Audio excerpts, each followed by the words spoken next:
Wind skims the piano keys. The first D is barely a whisper. Clara extends her hand into the cooling air and asks, "Can you tell me what color the sky is tonight?" The sound of the city recedes, where the park opens like a shallow bowl.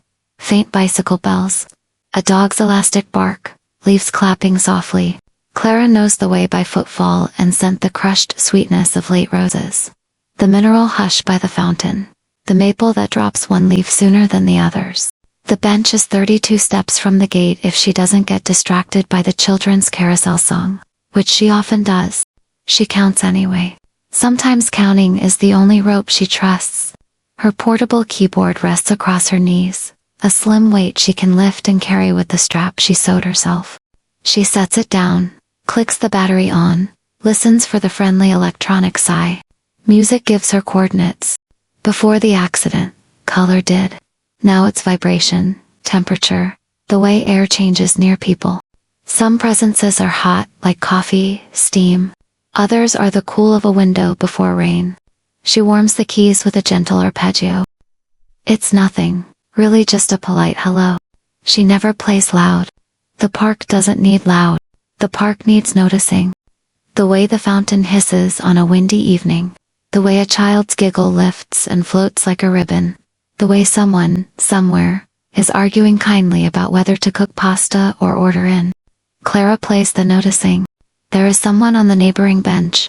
She felt the dip of weight in the air before she sat, sensed the shape of him in the quiet he carried. Not the usual passerby quiet, this one had depth. He had been here the last 3 evenings, arriving after the dog walkers, and before the joggers. He never speaks first. He waits until her left hand finds its steady heartbeat. Then he tells her the sky. "Do you really want to know?" He says tonight, voice low, as if speaking to a candle. "Please," Clara says, and smiles toward his sound. It's complicated. A soft breath, a pause.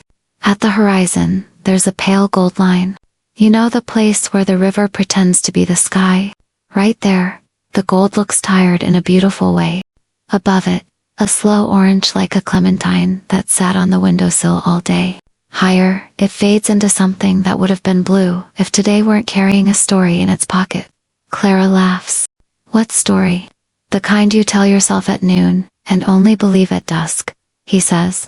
There's a streak thin pink, like someone whispered a secret and it got caught on the air.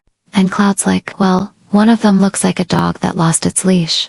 "You always make them sound as if they're trying to be forgiven," Clara says. "They are," he says. "Aren't we all?" She finds F sharp with her index finger and leans into it until it glows. "Tell me your name," she says softly. He's silent long enough that she hears her own pulse and the tiny thuds of the weighted keys. "We're strangers at dusk," he says at last. "Names are for daylight." She lets that be. People keep the oddest borders around their hearts. Maybe dusk is his country, and names are the thing they tax. When she was still seeing, she might have pressed. Now she listens. The world, paired of sight, has been generous in other languages. She plays something in E major that moves like a hand over tall grass. The piece doesn't exist yet. It's not even a piece, only a feeling crossing a field. He listens as if he could hold it up to the light. "That chord," he murmurs. "Whatever you just did, it's the same color as the thin pink streak, but if it were warm." "E major," she says. "It forgives E." He laughs, and the laugh has a chipped edge, like a cup someone uses every day despite the crack. "Does any key judge?" "Minor keys are honest," Clara says. "Major keys are kind." She pauses, then adds, "But sometimes kindness lies." There is a rustle as he shifts, the particular sound of wool on wood. A sweater maybe, or a coat someone forgot to mend. "Do you always play here?" he asks. "Only when the day misbehaves," she says. "This is where I come to remind it of its better self." "And did it?" he asks. She tilts her head. The carousel in the distance has gone quiet. Somewhere a skateboard snaps against pavement. "Today is trying," she says. "It brought roses late and let a child keep her balloon. It also put a stone in my shoe and laughed, to see if I'd notice." He makes that small sound people make when they care enough to hide it. "Did you take the stone out?" "Not yet," she says. Some irritations are teachers. She nudges the pedal with her toe and sends the cord forward like a boat that forgot the shore. What about you? Did your day behave? He waits a beat too long. It tried to be someone else. Clara plays softer. He sits in the shape of regret, she thinks, and wonders at herself for thinking it. But even the blind learn to read. The air around him carries the absent weight of flowers never delivered. The faint metal of keys never used, a tremor in the breath that only happens after an appointment you kept, because you promised once that you would. When I was little, she says, I used to think the sky had moods. Pale meant shy, thunder meant it wanted you to pay attention. Sunset meant it had run out of words. What does night mean? He asks. That even the sky trusts the dark, Clara says. He clears his throat. Do you remember colors? Clara's hands slow to a hush. I remember the verbs of them better than the nouns, she says. Blue used to hold. Yellow tried. Green insisted. Red arrived even when you didn't invite it. And now I hear them. She plays an A that rings a little longer. I hear blue when I find a note that can carry weight without complaining. I hear green when something grows inside a silence. He sits closer. Not intrusively, but in a way that lets his presence share a border with hers. I could be wrong, he says, and it matters to him that he could be, but this, he gestures. She hears the air move. This feels like a green evening. Things growing in the dark, even if we can't see them yet. That's hopeful, she says. It's a rehearsal, he says. For tomorrow. They let the quiet lift its head between them. The fountain throws a few droplets further than usual. One cools the back of Clara's hand. She smiles at the exactness of it, how the world speaks in small accuracies. Do you ever miss yourself? He asks suddenly. Clara does not ask what he means. I used to, she says. I used to miss the woman who crossed streets without listening, who walked into a room and didn't map it first. But I don't trust nostalgia. It steals the tax from joy. He exhales. You don't sound like someone who lost anything. I lost the habit of certainty, she says, and here's how true it is. A breeze pushes the scent of river mud and hot pretzel carts across the path. Footsteps pass. Someone says, that's the blind pianist, and someone else says, she, let her play. And their kindness trips on its own feet but stays upright. What do you call this one? He asks, when her improvised melody returns to its first idea and bows politely. Clara thinks. The part of the day that forgives what the morning said. Too long, he says gently. You're probably right, she admits. I'm not good at small names. There is a pause that feels almost like a door opening and deciding not to. Clara, he says, carefully, like he's testing the name on ice. Yes, if I told you that I once knew a girl who played the same chord when she was afraid, would you think I was making it up to feel close to a stranger? I would think you're someone who pays attention, she says. And that fear is not picky about who it visits. He stands, not all the way, then sits again. He is packing and unpacking a choice. She recognizes the sound of it, the way fabric meets fabric, the tiny clink of a ring against metal, the breath that gathers twice before the sentence chooses its shape. Tomorrow, he says, if I come at the same time, will you ask me again about the sky? I'll need a weather report, she says lightly. Then I'll bring one, he says. If the sky forgets its color, I'll remind it. Clara nods, even though she doesn't have to. I'd like that. He steps away, and his absence has a temperature. Across the path, a bike's chain clicks into a harder gear. Someone whistles. The fountain keeps its promises. When his footsteps fade, Clara finds the stone in her shoe, after all, and takes it out. It is small and mean-looking, which makes her laugh. She sets it on the bench between them as if saving its seat. Night gathers in kind. She plays a final chord, major because kindness is a practice, then powers down the keyboard. The bench holds a pocket of warmth where he was. She places her palm there and lets it tell her the last true thing of the day. Someone new is always a memory waiting to be written. She gets up. 32 steps back to the gate. The maple is still stingy with its leaves. The roses are less sweet now, the scent leaning toward pepper. At the gate, she stops and turns her face toward where the sky should be and says, softly, for a man without a name, good night, whatever color you are. The next evening, the park smells different. The air carries a promise of rain, and the sky hums low, like an instrument being tuned.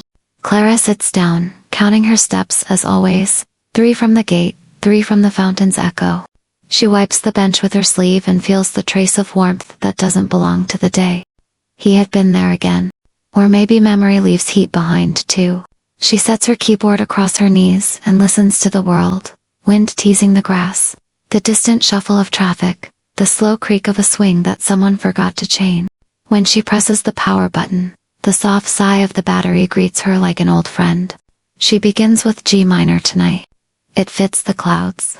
A few bars in, she hears footsteps. The same careful rhythm, slow, deliberate, like someone afraid to disturb the ground. You came back, she says without turning.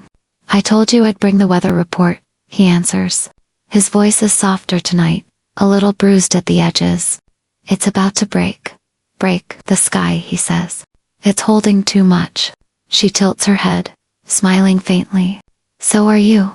He doesn't deny it. Instead, he sits beside her, closer than yesterday but still with a respectful gap, as though distance were a language of care.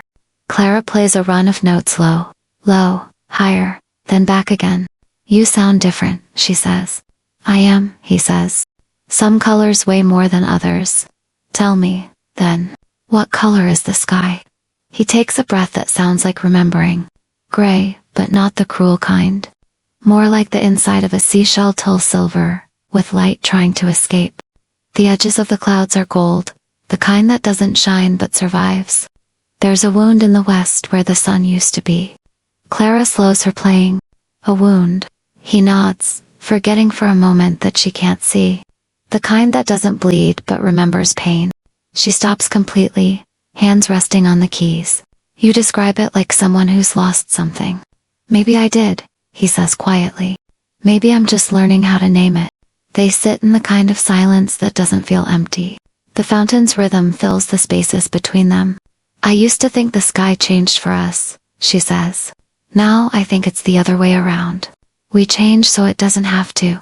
He exhales, a sound both sad and grateful. Do you always talk like this? Only when I'm trying not to cry, she admits. He turns his head sharply, as if surprised by her honesty. Why would you cry? Because sometimes the world is too gentle, and I forget what to do with it. For a long time, neither of them speaks. The clouds deepen, and the park smells of electricity and wet soil. Somewhere in the distance, thunder mutters to itself. Then, softly he says, my name is Elias. She repeats it, tasting the syllables. Elias, now it's daylight, he says, almost smiling. Clara presses her hand against the wooden bench, feeling the name settle in the air like a small steady flame. I'm glad to meet you, Elias. I'm not sure I deserve glad, he says, but thank you. When the first drop of rain lands on her wrist, she doesn't move. Looks like your report was right. It always breaks before it clears, he murmurs. Don't worry, it's the kind of rain that tells the truth. He reaches for the edge of the keyboard, shielding it with his jacket. The gesture is simple, instinctive, tender. For a moment, their hands almost touch. The brief brush of his knuckles against hers is enough to carry 1,000 unsent letters. She turns her face toward him. What does the sky look like now? He looks up. The storm has begun to paint over the last of the gold. It's the color of forgiveness, he says. Then play it with me, she whispers. He hesitates, then presses a key hesitant. Wrong, human. She smiles at the imperfection. Together, they build something fragile. A duet between sound and sky. Two strangers pretending they can keep the rain from falling. But rain always wins. By the time the song ends, the bench is wet, the world is softer, and the name Elias feels like a beginning that forgot to be careful. It begins with water. Not rain, not river, something slower, suspended between breathing and forgetting. In her dream, Clara stands barefoot in a pool that reflects nothing. The surface trembles with invisible notes, as though music were trying to remember itself. She hears it before she feels it, a sound the color of blue. Deep, clear, and kind. The melody doesn't belong to her. yet her hands ache as if they once played it. She looks down, sees no keyboard, only ripples, shaped like wings. Elias? She calls. The name travels outward and disappears. A man's shadow moves across the water, but it doesn't reach her. Instead, it kneels beside the reflection and whispers something that breaks into color. For a heartbeat, the whole pool glows azure, indigo, something beyond language. Then everything collapses. The sound, the blue, the warmth. She wakes with her hand reaching into air. The faint beep of the kettle pulls her back into morning. Her apartment smells of black tea and rain drying on windows. She breathes in the simple proof of being alive. The hiss of water, the soft thud of her cat leaping onto the counter, the lazy hum of a world still spinning. She never dreamed in color before. When she lost her sight, her dreams went gray, filled only with shapes and touches, never hues.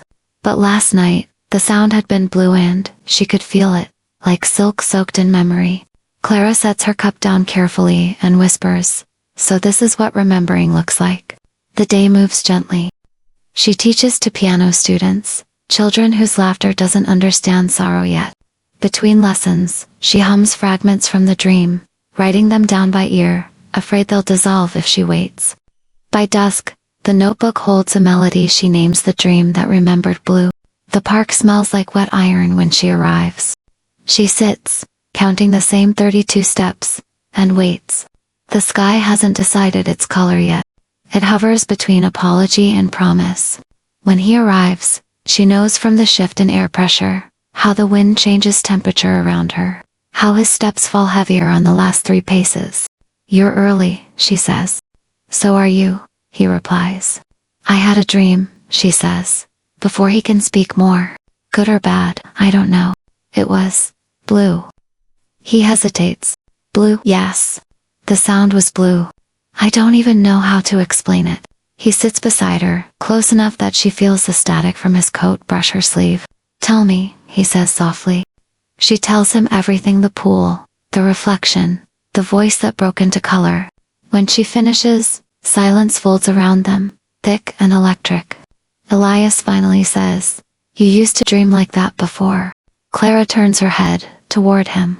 "Before what?" He stops breathing for half a second. "Before the accident." Her chest tightens. "How do you?" says quickly. "Forget I said that." But the words are already between them, alive and trembling. She lowers her hands to the keys. "Elias," she says, "steady now.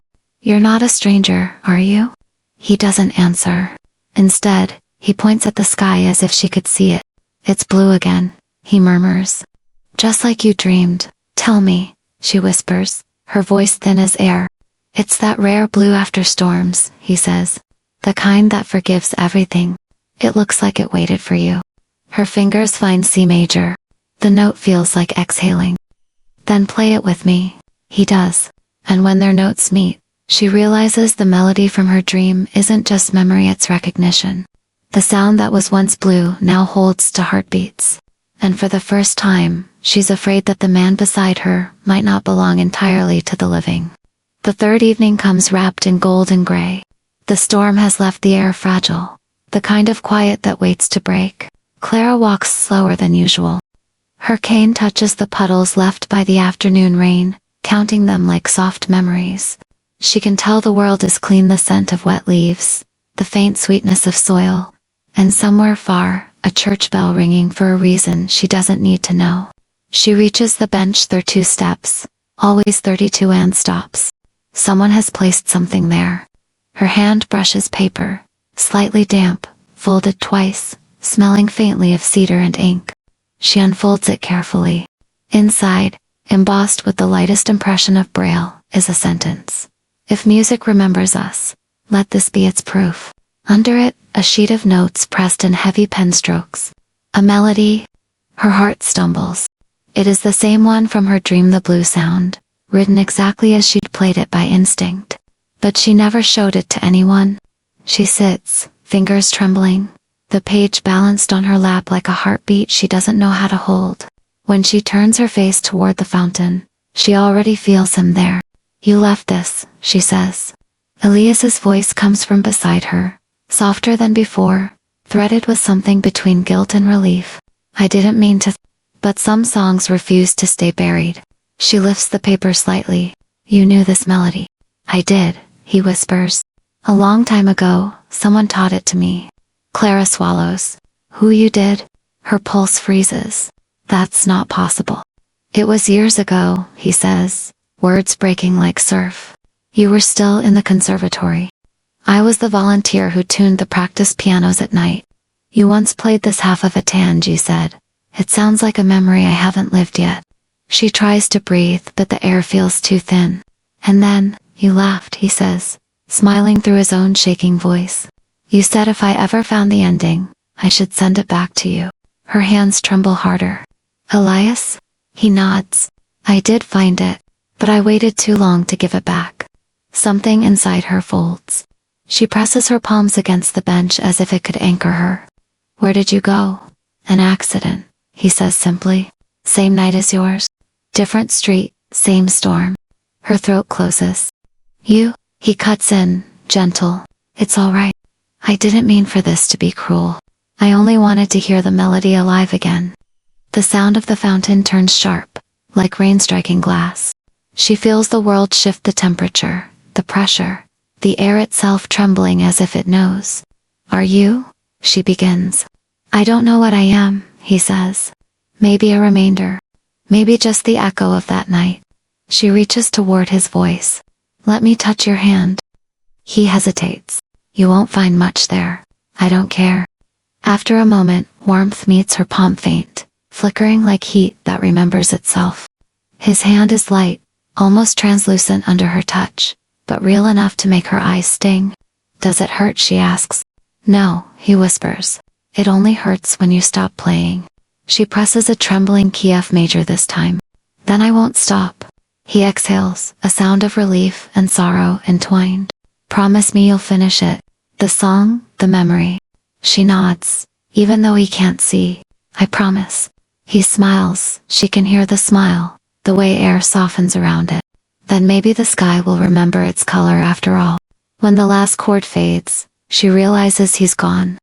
The space beside her is empty, the air still warm but unoccupied. On the bench, the sheet of music flutters once, then stills. The final line of notes, handwritten and uneven, spells the name she can't read with her fingers, only feel. It's his. And below it, a postscript in faint braille. Goodbye is just another word for listen. The next morning begins like any other. Boiling water, toast, the faint hum of the radio she keeps on for company.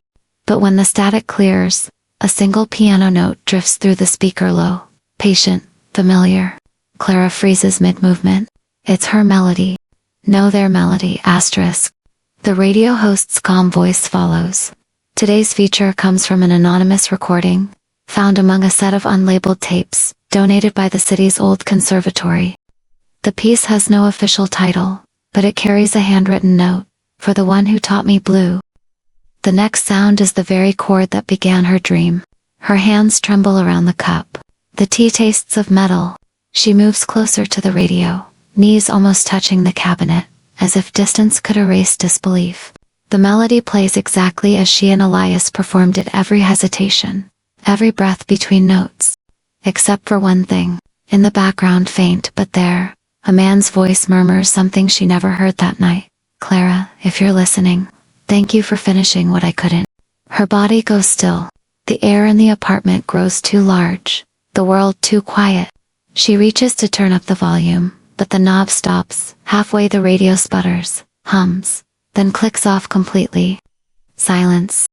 She waits for the electricity to return, for logic to rebuild the moment into something ordinary. It doesn't. The radio remains dead. In that hush, she hears the echo of his last words. Goodbye is just another word for listen. Tears come without warning, hot and sure. She lets them fall, no audience, no need for grace. After a long while, she wipes her face, finds her way to the keyboard, and begins to play again. But this time, she plays his version, the one that existed before her, before blindness, before loss. The notes feel heavier, but cleaner, like forgiveness made into sound. She imagines him sitting somewhere the world can't touch, smiling at her clumsy tempo. When the final note fades, she whispers into the stillness, "Elias, the sky's blue again." And maybe the silence answers. The letter arrives on a night with no moon.